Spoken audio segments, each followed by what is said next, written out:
আসসালামু আলাইকুম, শুভেচ্ছা সহ আমন্ত্রণ চ্যানেল আই সংবাদে আপনাদের সাথে আছে আমি নবনীতা। বিস্তারিত সংবাদে শুরুতেই জানিয়ে দিচ্ছি ফ্রেশ আটা ময়দা সুজি সংবাদ শিরোনাম। 2026 এপ্রিলের প্রথমার্ধে জাতীয় নির্বাচন অনুষ্ঠিত হবে। ঈদুল আজহা উপলক্ষে জাতির উদ্দেশ্যে ভাষণে প্রধান উপদেষ্টা। শনিবার সারা দেশে উদযাপন হবে পবিত্র ঈদুল আজহা। সকাল 7:30টায় জাতীয় ঈদগাহে প্রধান জামাত। এবং রাজধানীর কোরবানির পশুর হাটগুলোতে শেষ সময়ে জমে উঠেছে বেচাকেনা। কোনো কোনো হাটে চলছে পশু সংকট।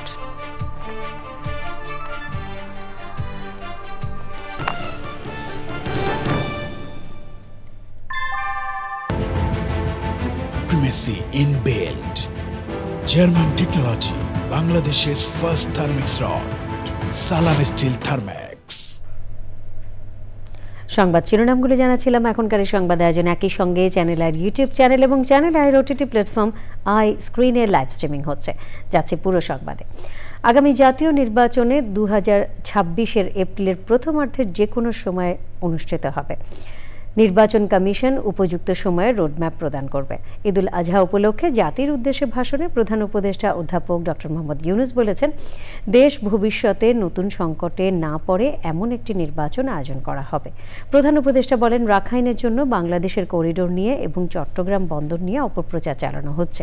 জুলাই মাসে সব রাজনৈতিক দলের ঐক্যমত্যের ভিত্তিতে জুলাই সনদ জাতির সামনে উপস্থাপন করা হবে বলে জানান প্রধান উপদেষ্টা। মোস্তফা মল্লিক জানাচ্ছেন, বৃদ্ধ নারী পুরুষ সবাই ঈদুল আজহা উপলক্ষে জাতির উদ্দেশ্যে প্রধান উপদেষ্টা অধ্যাপক মোহাম্মদ ইউনুসের ভাষণ। শুরুতেই দেশবাসীকে ঈদের শুভেচ্ছা জানান তিনি। জানাই পবিত্র ঈদুল আজহার শুভেচ্ছা, ঈদ মোবারক। প্রধান উপদেষ্টা মনে করিয়ে দেন, ঈদুল আজহা ধনী গরিব সবার উৎসব। আমাদের গরিব স্বজন ও প্রতিবেশীরা তাদের হক যেন ঠিক বুঝে পায়, সেদিকে আমাদের মনোযোগ দিতে হবে। আক্ষেপ করে প্রধান উপদেষ্টা বলেন, মাঝে মধ্যেই শোনা যায় চট্টগ্রাম বন্দর বিদেশিদের নাকি দিয়ে দেয়া হয়েছে। তিনি বলেন, রাখাইনের জন্য করিডোর ইস্যু তৈরি করে অপপ্রচারও চালানো হচ্ছে। চট্টগ্রাম বন্দর নিয়ে অনেকের মধ্যে কৌতূহল তৈরি হয়েছে। মাঝে মাঝে এমন কথাও শুনেছে যে এই বন্দর বিদেশিদেরকে নাকি দিয়ে দেওয়া হচ্ছে। আমাদের বন্দর যদি আধুনিক হয়, তা শুধু বাংলাদেশের অর্থনীতিতেই ভূমিকা রাখবে না, বরং আমরা নেপাল, ভুটান সহ পার্শ্ববর্তী সকল দেশের অর্থনীতিতে ইতিবাচক ভূমিকা রাখতে সক্ষম হব। আমি দেশবাসীর প্রতি আহ্বান জানাই, আপনারা নিজেদেরকে ভিত্তিহীন বিরোধিতা এবং অপপ্রচারের শিকার হতে দেবেন না। আমরা লক্ষ্য করেছি, রাখাইনের জন্য বাংলাদেশ করিডোর দিয়ে দিয়েছে বলে একটা অপপ্রচার চালানো হচ্ছে। আমি সুস্পষ্টভাবে বলছি, এটা সর্বৈব মিথ্যা। এটা চিলে কান নিয়ে যাওয়ার গল্প। গেল সরকারের সময় গুম খুন নিয়েও কথা বলেন প্রধান উপদেষ্টা। বিগত 16 বছরের গুম খুন নির্যাতনের সত্য উদ্ঘাটন এবং আর্থিক খাতের সীমাহীন দুর্নীতি, অনিয়ম ও অপরাধের বিচার প্রক্রিয়া আমরা শুরু করেছি। গত 16 বছর ধরে এদেশের প্রতিটি স্তরে অপরাধ, অনিয়ম, দুর্নীতির ভাইরাস ছড়িয়ে পড়েছিল।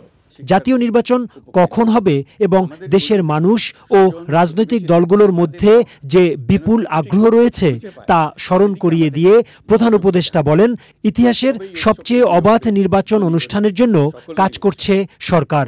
ত্রুটিপূর্ণ নির্বাচন প্রক্রিয়ায় বারবার ক্ষমতা কক্ষিগত করার মধ্য দিয়ে একটি রাজনৈতিক দল বর্বর ফ্যাসিস্টে পরিণত হয়েছিল। এই ধরনের নির্বাচন যারা আয়োজন করে তারা জাতির কাছে অপরাধী হিসেবে চিহ্নিত হয়ে যায়। সংস্কার ও নির্বাচন সংক্রান্ত চলমান সংস্কার কার্যক্রম পর্যালোচনা করে আমি আজ দেশবাসীর কাছে ঘোষণা করছি যে আগামী জাতীয় নির্বাচন 2026 সালের এপ্রিলের প্রথমার্ধের যে কোনো একটি দিনে অনুষ্ঠিত হবে। জুলাই গণঅভ্যুত্থানের নেতৃত্ব অংশ নেওয়া শিক্ষার্থীরা একটি জুলাই ঘোষণাপত্র দেওয়ার কথা জানিয়েছিল। দেশের সকল রাজনৈতিক ব্যক্তিবর্গ, নাগরিক সমাজের প্রতিনিধি সহ অন্যদের সঙ্গে নিয়ে সকলে মিলে এই ঘোষণাপত্র দেওয়া ভালো হবে। এর পাশাপাশি আগামী জুলাই মাসেই সকল রাজনৈতিক দলের ঐকমত্যের ভিত্তিতে একটি জুলাই সনদ প্রস্তুত করে আমরা জাতির সামনে উপস্থাপন করতে পারব বলে আশা করছি। প্রধান উপদেষ্টা বলেন, নতুন বাংলাদেশ গড়ার সম্মিলিত প্রচেষ্টাকে পদে পদে বাধাগ্রস্ত করার চেষ্টা করছে দেশি বিদেশি দোসররা। এসব কারণে সবাইকে একতাবদ্ধ থাকার আহ্বান জানান অধ্যাপক ইউনূস। আজ আবারও বলছি, আমরা একটা যুদ্ধ অবস্থায় আছি। এখন আমাদের একতাবদ্ধ থাকতে হবে যে কোনো মূল্যে। Mostafa Mallik, Channel i, Dhaka. জাতীয় ঈদগাহে সকাল 7:30টায় হবে ঈদুল আজহার প্রধান জামাত। এছাড়া বায়তুল মাকারম জাতীয় মসজিদে প্রথম জামাত হবে সকাল 7টায় এবং শেষ জামাত হবে চ্যানেল আই মসজিদ প্রাঙ্গণে বেলা 11:31। এছাড়াও ঢাকার বিভিন্ন মসজিদে অনুষ্ঠিত হবে ঈদুল আজহার জামাত। আরও জানাচ্ছেন মাজল হক মান্না। জাতীয় ঈদগাহে সকাল 7:30 হবে ঈদুল আজহার প্রধান জামাত। তবে প্রতিকূল আবহাওয়া হলে জামাত হবে সকাল 8টায় জাতীয় মসজিদ বায়তুল মোকাররমে। বায়তুল মোকাররম জাতীয় মসজিদে ঈদের জামাত হবে সকাল 7টা, 8টা, 9টা, 10টা এবং শেষ জামাত হবে 10:45। চ্যানেল আই মসজিদ প্রাঙ্গণে দুটি জামাত অনুষ্ঠিত হবে। প্রথম জামাত সকাল 7:35 এবং দ্বিতীয় জামাত হবে 11:31। সকাল 6:45 ঈদের জামাত অনুষ্ঠিত হবে খিলগাঁও শাহী মসজিদে। সকাল 7টায় ঈদের জামাত অনুষ্ঠিত হবে ঢাকা বিশ্ববিদ্যালয়ের সলিমুল্লাহ মুসলিম হল মসজিদ। সকাল 7:30 ঈদের জামাত অনুষ্ঠিত হবে বাড়িধারা জামে মসজিদ and Islamic centre, Gulshan society জামে মসজিদ, মালিবাগ বাইতুল আমান জামে মসজিদ, মালিবাগ জামিয়া শরিয়া জামে মসজিদ। সকাল 8টায় ঈদের জামাত অনুষ্ঠিত হবে ঢাকা বিশ্ববিদ্যালয়ের ডক্টর মোহাম্মদ শহীদুল্লাহ হল লন, ফজলুল হক মুসলিম হলের পূর্ব পাশের খেলার মাঠ।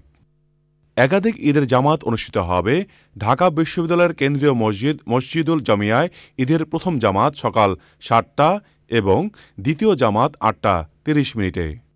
মণিপুর বাইতুল আমান জামে মসজিদে প্রথম জামাত সকাল 7:30 ও দ্বিতীয় জামাত 8:30। মাজল হক Manna, channel i, Dhaka.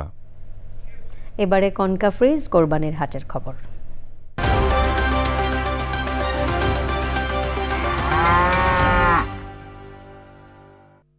Activated carbon ডিওডোরাইজার যুক্ত কনকা ফ্রিজে এক খাবারের গন্ধ অন্য খাবারে যেতে পারে না। রাজধানীর কোরবানির পশুর হাটগুলোতে শেষ সময়ে বেচাকেনা জমে উঠেছে। তবে কোনো কোনো হাটে পশু সংকট দেখা দিয়েছে। বৃষ্টির কারণে পশু কিনতে ভোগান্তিতে পড়তে হয় ক্রেতাদের। দাম নিয়েও আছে মিশ্র প্রতিক্রিয়া। শাকির আদনান জানাচ্ছেন। ঈদুল আজহার আগের দিন সকাল থেকেই ক্রেতা বিক্রেতাদের পদচারণায় মুখরিত রাজধানীর হাট প্রাঙ্গণ।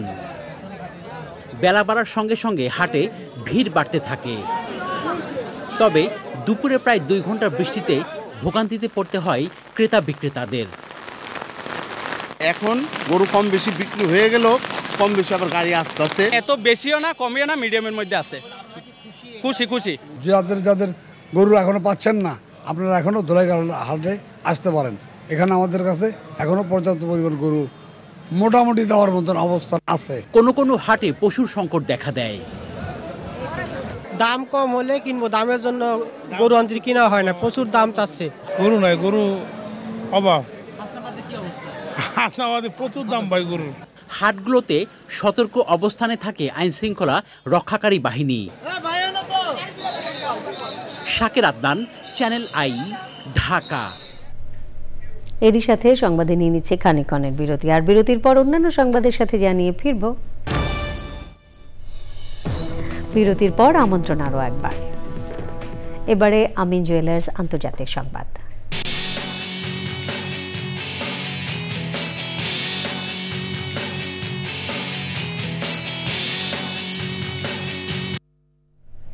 গাজায় ঈদুল আজহার প্রথম দিনেও ইসরায়েলি হামলায় অন্তত 34 ফিলিস্তিনি নিহত হয়েছে। এছাড়া অবরুদ্ধ গাজা উপত্যকায় ফেব্রুয়ারি থেকে তীব্র অপুষ্টির শিকার শিশুর সংখ্যা বাড়ছে বলে জানিয়েছে জাতিসংঘ। সংস্থাটি বলছে এখন 2700-এরও বেশি শিশু তীব্র অপুষ্টিতে ভুগছে। এক্সিম ব্যাংক বাণিজ্য সংবাদ।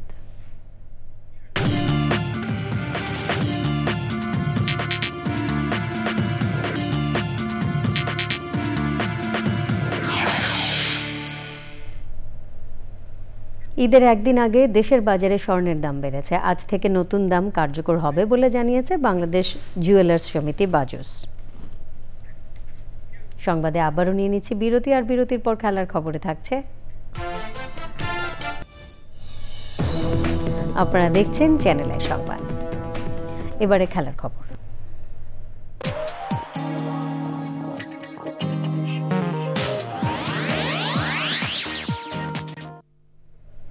এর সাথে সংবাদের শেষ ভাগে আমরা সবশেষে ফ্রেশ আটা ময়দা সুজি সংবাদ শিরোনামগুলো জানিয়ে দিচ্ছি আরও একবার।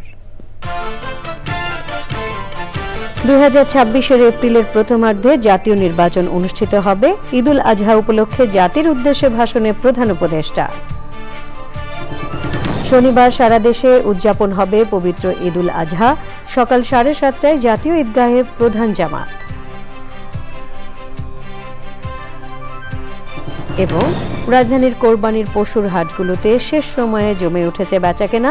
কোনো কোনো হাটে চলছে পশু সংকট।